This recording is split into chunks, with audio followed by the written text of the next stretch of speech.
Salut et bienvenue sur mon premier documentaire GD. Tout d'abord, je voulais m'excuser de mon retard. Car, vous savez, c'est ultra dur à faire des documentaires GD, bref, c'est pas pour ça que je fais cette vidéo, c'est pour un niveau nommé Lithium.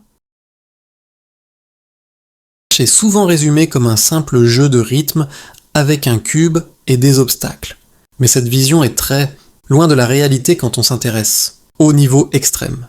Avec le temps, le jeu est devenu un terrain d'expérimentation pour des créateurs qui ne cherchent plus seulement à faire des niveaux jouables, mais de véritables œuvres ambitieuses, parfois même démesurées.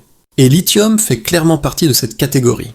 Ce n'est pas un niveau que l'on lance par hasard, ce n'est pas non plus un niveau pensé pour être joué par tout le monde. Dès le départ, Lithium se présente comme un projet sérieux, exigeant et assumé comme tel. Lithium est un extrême démon créé en collaboration, ce qui est déjà un élément très important à comprendre. Un collab dans Geometry Dash, ce n'est pas simplement plusieurs personnes qui travaillent chacune dans leur coin. C'est un projet où il faut une vision globale, une cohérence et surtout une énorme organisation. Chaque partie doit s'enchaîner correctement, que ce soit au niveau du gameplay, des transitions ou du visuel. Dans Lithium, on sent que chaque segment a été réfléchi pour s'intégrer dans un tout, même si les styles peuvent varier légèrement selon les créateurs impliqués. Le niveau est connu pour son nombre extrêmement élevé d'objets, dépassant les 100 000. À l'époque, c'était quelque chose de très impressionnant, mais aussi de très risqué. Plus un niveau contient d'objets, plus il est difficile à faire tourner correctement, surtout pour les joueurs avec des configurations modestes. Lithium ne fait aucun compromis là-dessus. Il assume pleinement son côté lourd, exigeant, presque élitiste. Ce choix n'est pas anodin. Il a été fait exprès et bien pensé, dans l'idée de repousser les limites techniques du jeu, même si cela signifie exclure une partie des joueurs. Le contexte dans lequel Lithium a été créé est aussi très important. On est dans une période où la communauté cherche constamment à aller plus loin, à créer des niveaux toujours plus longs, plus durs et plus spectaculaires. C'est l'époque où les extrêmes démons deviennent de véritables marathons mentaux.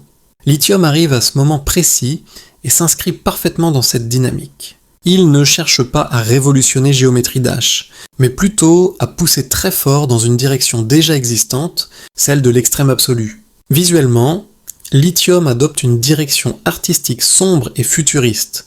Les couleurs sont souvent froides, parfois agressives, avec beaucoup de contrastes et d'effets lumineux. L'écran est souvent rempli de détails, ce qui peut donner une impression de surcharge visuelle, mais cette surcharge n'est pas là par hasard. Ce choix artistique n'est pas random, il a été fait exprès et bien pensé pour créer une ambiance lourde, presque étouffante, qui met le joueur sous pression dès les premières secondes. On ne se sent jamais vraiment à l'aise en regardant ou en jouant Lithium, et c'est exactement l'effet recherché. La musique joue un rôle fondamental dans l'identité du niveau. Elle n'est pas là uniquement pour accompagner le gameplay, mais pour renforcer l'ambiance générale. Le choix de la musique accentue la tension et la sensation de danger constant. Elle donne un rythme lourd, parfois oppressant, qui correspond parfaitement à la longueur et à la difficulté du niveau. La synchronisation entre la musique et les actions du joueur est essentielle. Et dans Lithium, elle est pensée pour maintenir une pression continue, sans jamais vraiment relâcher. À ce stade, avant même de parler du gameplay en détail, on peut déjà comprendre pourquoi Lithium est un niveau qui impressionne autant. Par son ambition, par son identité visuelle, par son contexte de création et par les choix assumés de ses créateurs, Lithium se positionne comme un projet à part dans Geometry Dash. Ce n'est pas un niveau qui cherche à plaire à tout le monde, mais un niveau qui cherche à marquer, à repousser des limites et à laisser une trace durable dans l'histoire du jeu. Ce style visuel a aussi un impact direct sur le gameplay. Dans certains passages, il devient difficile de distinguer clairement les hitbox ou les chemins à suivre. Pour certains joueurs, c'est un défaut.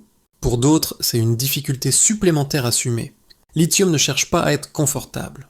Il cherche à être impressionnant, intimidant, presque excessif. Et c'est aussi pour ça qu'il a autant marqué les esprits. Le gameplay de Lithium est une vraie épreuve. Chaque segment demande une précision extrême et une concentration totale. Ce n'est pas un niveau où l'on peut improviser. Chaque saut, chaque gravité, chaque mouvement doit être parfaitement anticipé. Les transitions sont rapides, parfois brutales, et le rythme ne ralentit jamais vraiment. Même les joueurs expérimentés doivent rester concentrés du début à la fin. Une seule erreur peut coûter plusieurs minutes de progression, Et c'est exactement ce qui rend Lithium aussi intimidant et mémorable. La longueur du niveau ajoute une pression supplémentaire. Chaque partie doit être jouée avec patience et endurance. Les passages difficiles ne sont jamais isolés. Ils s'enchaînent et s'accumulent, forçant le joueur à rester vigilant pendant plusieurs minutes. Perdre à 70 ou 80% d'un run devient alors une expérience frustrante mais formatrice. C'est un niveau qui teste autant le skill que la résistance mentale. La persévérance devient aussi importante que la technique pure. Vérifier un niveau comme Lithium est presque un exploit en soi. Le vérificateur doit refaire le niveau encore et encore jusqu'à un run parfait, en gardant un niveau de concentration constant et une mémoire impeccable. Chaque segment doit être validé, chaque transition vérifiée. Ce processus peut prendre des heures, et rares sont les joueurs capables de rester concentrés sur un niveau aussi long et difficile pendant tout ce temps. Une fois vérifié, Lithium est entré dans la Demon List autour du top 100. Cela montre que la communauté le considère comme un extrême démon reconnu, même si ce n'est pas dans le top 10.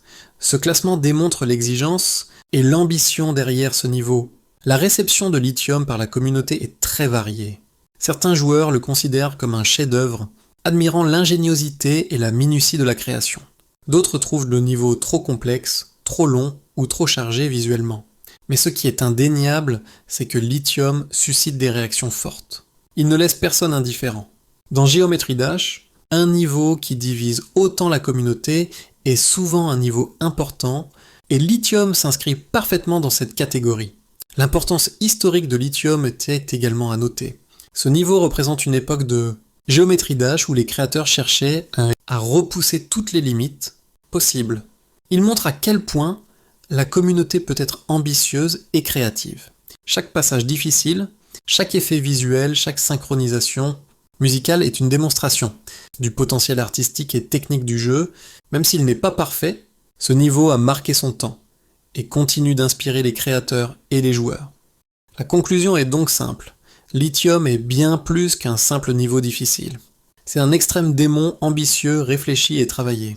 Il représente l'exigence, la créativité et la passion qui animent la communauté. C'est exactement ce qui fait qu'il reste mémorable et admiré, même des années après sa sortie.